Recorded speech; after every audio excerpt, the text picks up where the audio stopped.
me end on this, brothers and sisters. And this is like a metaphor. God has created every single one of you with a hole in their heart. And sometimes we fill it with our husbands or our wives or our children. Sometimes we fill it with technology, a new car, a degree, a sense of self-worship.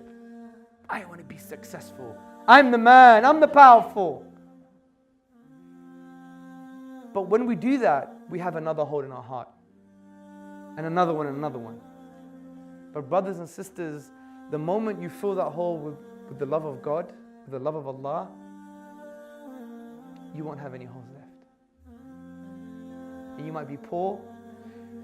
You might have no dignity according to other people's perceptions. You might not look right. You might not speak right.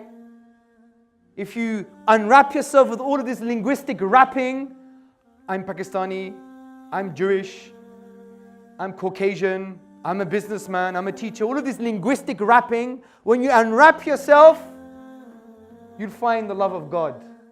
You won't find nothing. And you have true peace in your life. So fill that hole with God's love. It's like the boat in the ocean. You know, the boat floats nicely and doesn't sink on the ocean as long as the ocean or the water is not in the boat. The boat is our hearts. The ocean is the ephemeral world. The more of the water, the ocean is in our hearts, it will sink. It doesn't mean you can't be successful. Of course, be successful. But just align your heart in the right way. And brothers and sisters and friends, I beg you, just read the Qur'an. It is the spiritual medicine. Because the Qur'an aims to break the ego. Because the ego is the barrier to divine love. It's as simple as that, people. It's as simple as that. That's why sometimes, even if you're non-Muslim and you read the Qur'an, like I was non-Muslim about 10 years ago when I read the Qur'an, I was like, oh my God, who is this person? I don't want to worship this person. I don't want to love this person. He wants me to do things just for him, but I want to do things for me.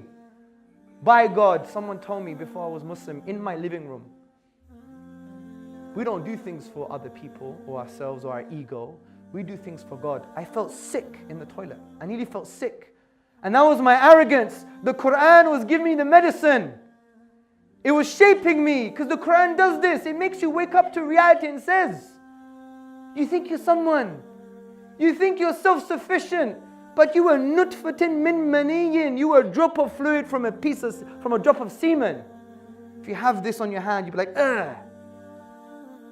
This should be in your photo album. That blob. Honestly, to break your ego. To break your ego. The Qur'an talks about birth and the cycle of life. You're a baby. You couldn't even keep your neck up. You couldn't even wipe your own backside. You couldn't even feed yourself, and you think you could take over the whole world? Arrogance. Arrogance. And the Qur'an also says, كُلُّ نَفْسٍ ذَائِقَةَ الْمَوْتِ. Every soul is going to taste death. You're going to become one buffet. You're going to meet your master. Be ready. It's so simple, brothers and sisters and friends. When you love the world, you lose real love.